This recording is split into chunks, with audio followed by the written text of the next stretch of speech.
You're watching State of the Nation. Many thanks indeed for staying with us. Let's take a look at what is happening in Nigeria's northeast, where Boko Haram have been largely subdued by the Nigerian army. We're getting information that up to 700 Boko Haram captives have been freed by the Nigerian army. Let's go straight to Borno, Maiduguri, in the heart of the insurgents, where we'll be speaking to General Lucky Irabo. He's the Deputy Theatre Commander of the Operation Lafia Dole. At the moment, there are indeed strong indications that the insurgents group Boko Haram is fractured so far, as shortages of weapons and fuel have caused tension amongst the soldiers and the leaders of Boko Haram. One of the released victims told news agency that the fighters are saying that their leaders have deceived them into fighting in the name of religion.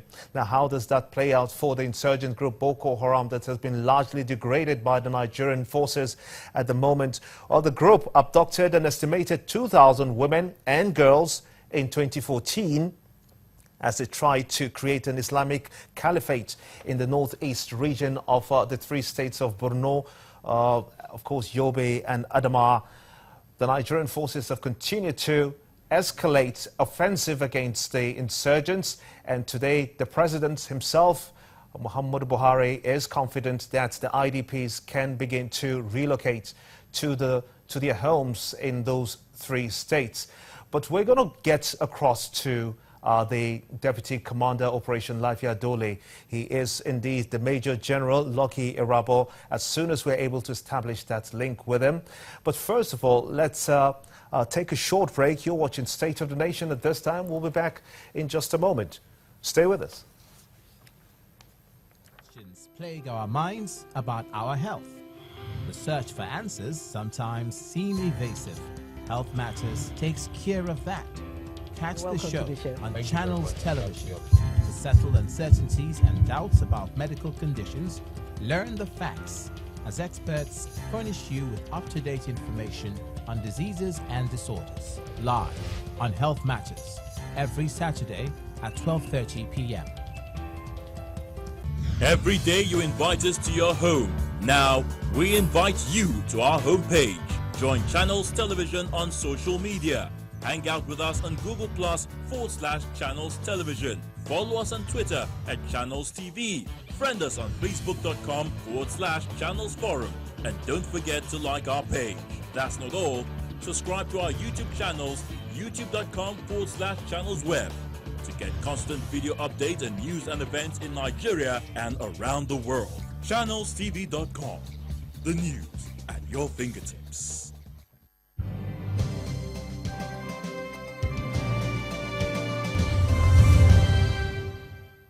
Welcome back to State of the Nation.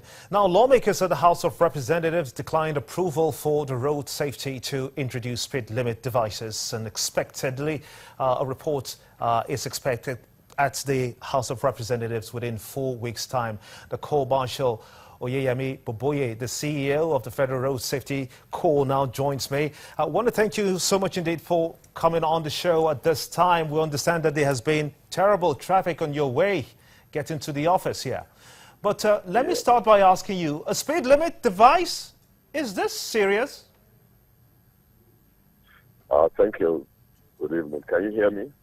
I can hear you loud and clear. Tell us more about why you want a speed device to be used in Nigeria. On the speed limiting device, the project is still on course. And I think we've built the appropriate authority, and this is a presidential approval and directive giving to be able to cut down the speed of vehicles. And we are focusing only on commercial vehicles. We are not talking about all vehicles. That's number one. And number two, all the actions we are taking is backed by the act that established the Corps. Then number three, this is a global action to reduce the crashes and the fatalities on our highways. It's one of the key 4 points of the global action of the United Nations decade of action for road safety. And what we are saying is that we need to cut down the speed. The commercial vehicles are responsible for 65% of the crashes on our highways. And we are focusing on the trailers, tankers, trucks, high-capacity buses, and the mini buses that are carrying passengers. We are talking about need to cut down the speed. This is a global action, and we bring appropriate authorities. We must do everything possible as a nation to save the lives of road users. It's a project that must be sustained, that must be supported, and we briefed the House Committee on Road Safety, and we continue. We sustain this, and we clear the air and make sure everything works. So we are talking about saving lives, and the most important thing is that whatever it takes us to make sure that we cut down the speed, let it be. It is very important that we must cut down the speed and ensure that our lives are more preserved. Why do you suppose that we use this device that you're talking about that has been used in other countries but abandoned? Will it work here? It is not true that this was abandoned, and I think you can go online and fully check all this. None of this thing is abandoned. It's a success story. And even most of the vehicles coming in now have speed limit in the pipe installed already, especially the trucks, to cut down the speed. This one I can tell you authoritatively. And the information posted is not correct. It is a small mini device that is installed to reduce the speed that when the maximum speed set for such vehicles gets to it does not exceed it, no matter how you accelerate. It's to control the speed of the vehicles. We are talking about need for traffic calming and reduce the speed. Now, there are reports that suggest that this whole package will cost about 36,000 naira for installation of this device in cars. That's huge for 20 million vehicles plying the roads, and the Senate fears that the revenues goes to the suppliers and not the government. Is there a workable plan? This is a project that the government formulates the policy and policy and enforcement. This is a way of getting the public sector to be fully involved in road safety activity. The most important thing is the Standard Organization of Nigeria approved the standards. It is their own statutory responsibility. Then the Nigerian Automotive Design and Development Council is also involved and giving directive to the local assembly plants to ensure that this thing is installed in their vehicles.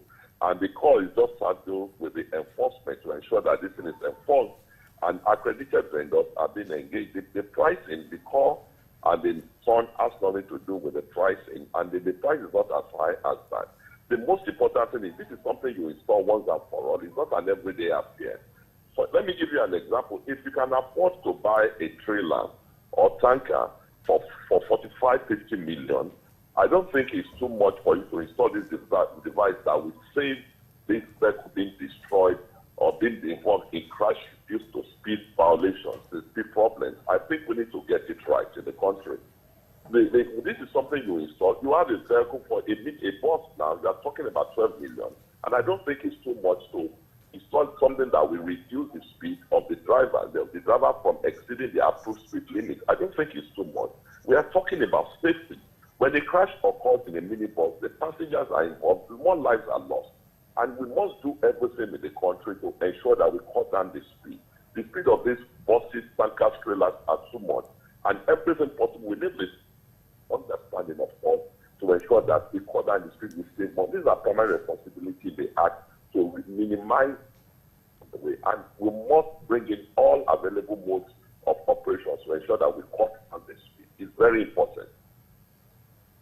Commercial Oyeyemi Oboboye, I want to thank you so much indeed for spending this little time that we can afford on the show, State of the Nation. Many thanks indeed for your time and your thoughts. Thank you, You're watching the show. We're going to go on a short break. When we come back, we'll take a look at the situation, the successes recorded by the Nigerian army in freeing over 70 Boko Haram captives. That's in a moment. Join us again.